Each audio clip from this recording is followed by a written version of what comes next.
Bem, pessoal, vai demorar ainda algumas horinhas para sair o isquímia. Eu tô querendo gravar algum vídeo já sobre o assunto, então eu vou adiantar aqui para vocês, até porque eu fiquei pensando, senão o vídeo ia ficar gigante. Então assim, eu vou falar essa primeira parte, porque é que a gente já tem de dados até agora, e já tem bastante coisa, e depois eu vou fazer, logo na sequência, quando sair a publicação, a apresentação, na verdade, aí eu falo sobre os resultados. Mas vamos falar primeiro de todo o background que está envolvido no Trial Ischemia, que é bem interessante saber. Vê.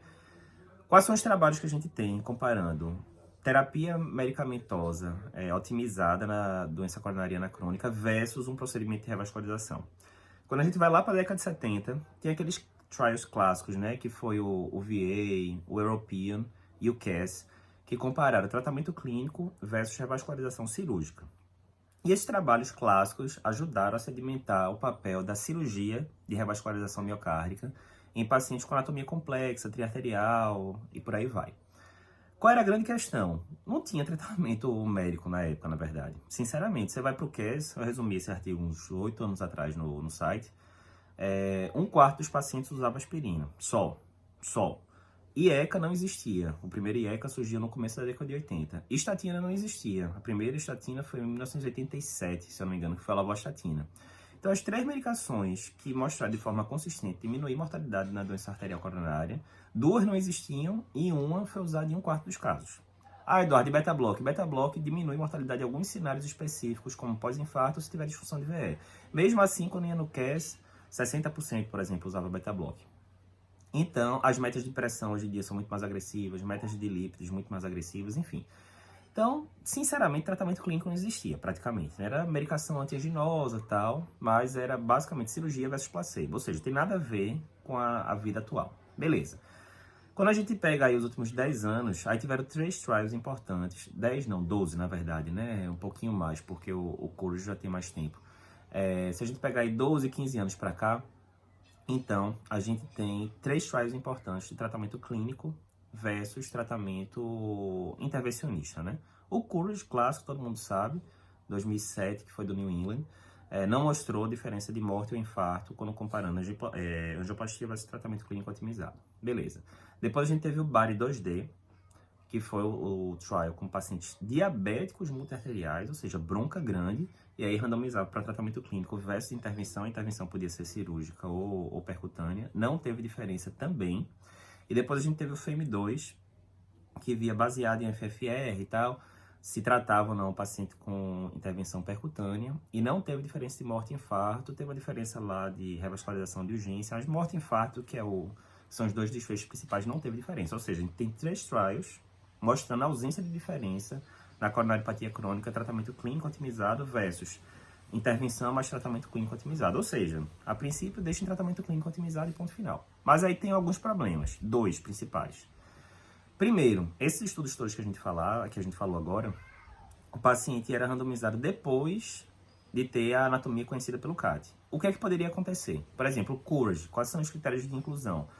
Basicamente, simplificando, coronariopatia crônica e lesão coronariana acima de 70% com isquemia comprovada, ou lesão coronariana acima de 80%, que aí a maioria vai ter isquemia associada, nem precisava pesquisar a isquemia.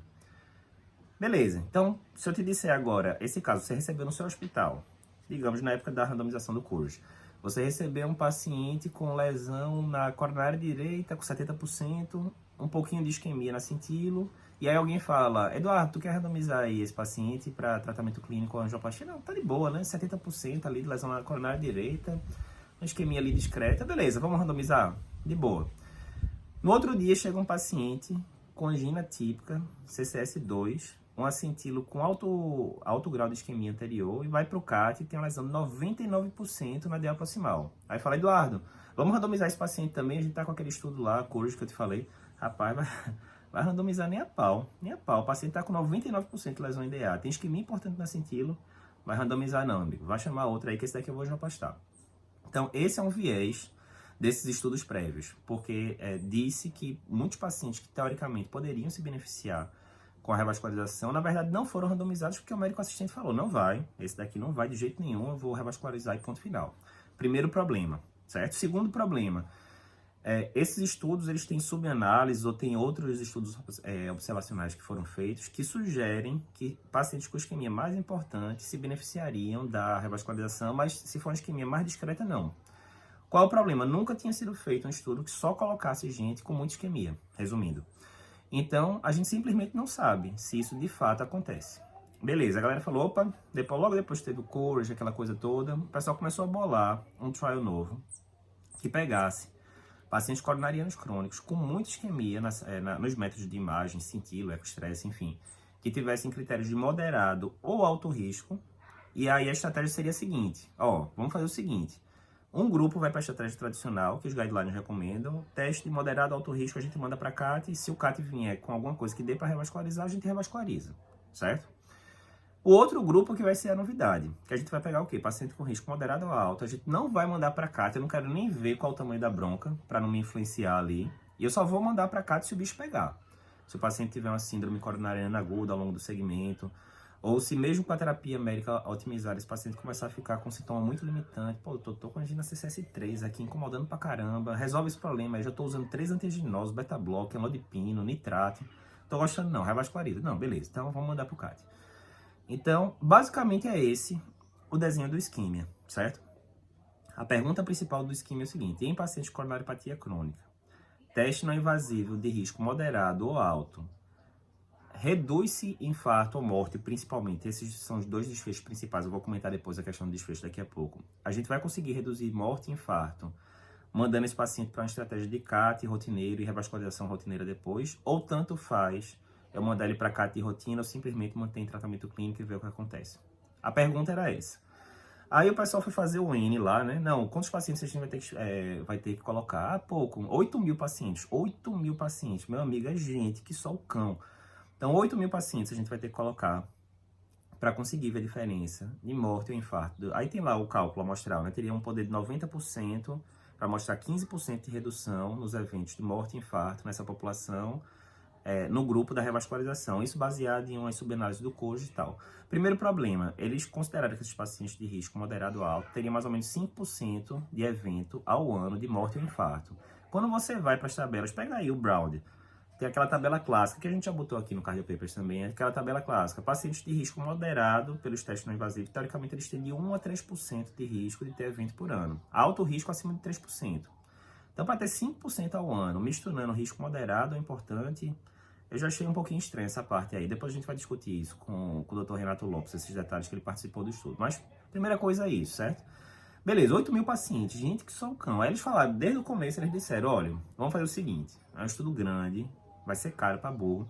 Então, se por um acaso no meio, se a gente fizer uma análise interina no meio, achar que o poder não está chegando essa coisa toda, a gente pode aumentar o desfecho desses 2 componentes, morte e infarto, para 5 componentes. Que aí vai entrar morte cardíaca, morte ressuscitada, né? O paciente parou em FV, foi ressuscitado e não morreu, né? Porque senão ele ia computar no grupo da morte. Ou então, internação por IC ou internação por angina instável. Vai ficar esses 5, tá combinado aqui no começo que vai funcionar desse jeito. Beleza? Beleza. Randomiza. Começou a randomizar em 2012. Aí 2013, 2014, para randomizar os pacientes até então, você tinha que fazer o teste não invasivo, tinha que mandar para o Core Laboratory, né, que é o pessoal lá central que vê as imagens e checa, não, isso aqui é alto risco mesmo, tá batendo e tal. Então, primeira coisa, o Core Laboratory tinha que confirmar isso. Quando chegou em 2014, a galera falou, rapaz, a gente tá randomizando lento. Tá complicado. Vamos fazer o seguinte, não vamos mais exigir que o Core Laboratory dê o aval, não. O centro que fez, se disse que é moderada alto, já randomiza e depois o Core Laboratory confirma a parada. Beleza. Segunda coisa, no começo era só exame de imagem que entrava cintilo, ecostresse ou ressonância, esses 3. Não vamos botar teste ergométrico, não, porque teste ergométrico a gente sabe que a acurácia não é tão boa e tal, enfim. Depois o pessoal falou, 2014 também, rapaz, o bicho tá pegando, a gente tá precisando colocar mais pacientes. Vamos botar teste ergométrico, mas a gente só vai aceitar critério de alto risco no teste ergométrico. Então tinha que ter infra de pelo menos 1,5 mm em 2 derivações, que acontecesse com baixa carga, menos 7 metros e tal. Aí você fala, Eduardo, mas uma bronca, porque aí eu posso pegar um teste ergométrico que dá de alto risco. Eu já vi várias vezes quando eu mando pro CAT não tem nada, não pode ser um falso positivo não. Não pode, porque um detalhe do esquema é o seguinte, todos os pacientes, para serem randomizados, todos não, a maioria, desculpa, não são todos, a maioria dos pacientes tem que ser submetida a angiotomo de coronário no começo. Por quê? para descartar principalmente lesão de tronco, certo? Se eu estou falando de paciente que tem risco moderado ou alto, tem uma chance razoável do cara ter lesão de tronco, né? Então, eles têm que fazer esse angiotomo no começo para descartar a lesão de tronco, primeiro. Ou então para descartar que não tivesse coronariopatia, como, por exemplo, esse grupo do teste ergométrico. Então, o pessoal que entrou do teste ergométrico tinha que ter critérios de alto risco e tinha que ter um angiotomo confirmando que tinha coronariopatia obstrutiva, acima de 50%, aquela coisa toda. Então, entrou o ergométrico na história. Beleza, continuou a randomização, aquela coisa toda. Quando foi em 2017, aí o pessoal fez uma análise uterina e falou, bicho, complicou, a gente não tá tendo menos evento do que a gente esperava, a gente não vai conseguir chegar no poder adequado, o poder que a gente tinha calculado no começo, que ia ser de 90%, na verdade vai ser de 60%, ou seja, não vai adiantar de nada, não existe um estudo com poder de 60%, vamos ter que apelar para aqueles 5 eventos mesmo. Aí teve muita gente que falou, pronto, jogou o estudo no lixo, se não tá tendo tanto evento quanto esperava, é porque o prognóstico da doença é bom de todo jeito. Aí, veja, quando eu vi essa história que eles estavam planejando 5% a um ano, é meio estranho, como eu já disse, porque risco moderado, classicamente pelos estudos, é de 1 a 3% de risco ao ano, né? Enfim, mas tudo bem, o fato foi esse, na minha opinião, não invalida o estudo não, diminui um pouco a força da coisa, mas não invalida não.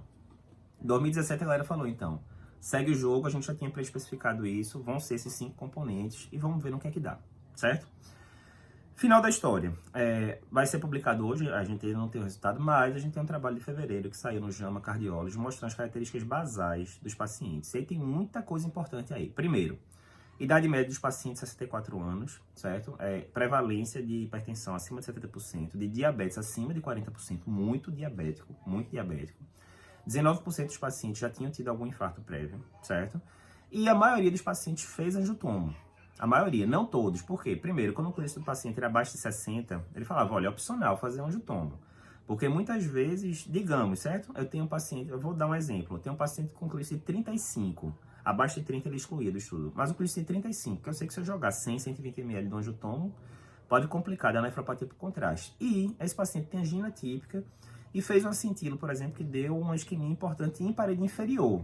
Qual é a chance desse cara ter uma lesão de tronco se a isquemia em parede inferior? É pequena, correto? Lesão de tronco normalmente vai dar bronca, né, em território anterior e tal. Então eles diziam que se o paciente tivesse clínice abaixo de 60, não era obrigatório fazer angiotomo, primeiro.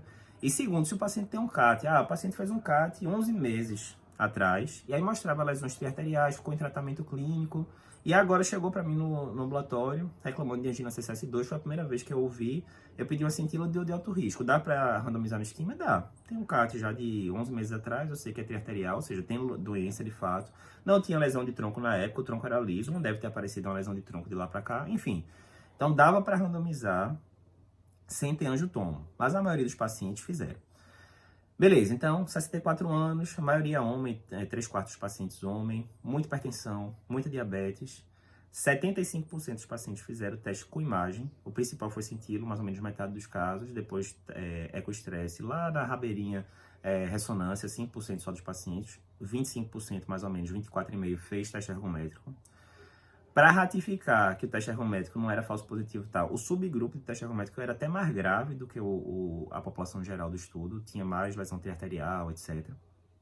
Os achados foram, na hora que você juntava alto e moderado risco pelo Core Laboratory, 85% dos pacientes. Pô, Eduardo, mas não era critério de inclusão o cara ter isquemia moderada, é importante, mas é porque é aquela história que eu falei. Em 2014 mudou o meio de campo. Então, você poderia ter, sei lá, tô randomizando aqui no meu serviço, serviço do Cardiopapers. Aí, peguei lá um paciente que eu disse que tinha 6% na cintilo, o que quer que seja, digamos que seja moderado. E aí, quando foi pro Core Laboratory, o pessoal falou, não, pô, é um pouquinho menos. Isso aqui não é risco moderado, não, é baixo risco. Mas aí já era, o paciente foi randomizado. Então, 15% dos pacientes não tinham isquemia nem moderada nem importante, na verdade, era isquemia leve ou ausente. Deu uma poluídazinha ali no meio, mas assim, 85% era isquemia importante. A maioria dos pacientes era multiarterial. Na hora que você soma tri e biarterial, dava quase 80% dos pacientes. DA, 88% dos pacientes tinham acometimento de DA. Mais da metade tinha DA proximal, ou seja, eram pacientes de fato, muito graves, certo? Com muita isquemia na jogada e por aí vai. E aí, o que aconteceu? É isso que a gente vai ver à tarde. Mas aí já simplificou, já fiz um vídeo aqui de quase 15 minutos. Quando for o vídeo da tarde, a gente bota, basicamente, eu vou dar um resumo de 1 minuto e a gente entra nos resultados. Vamos que vamos.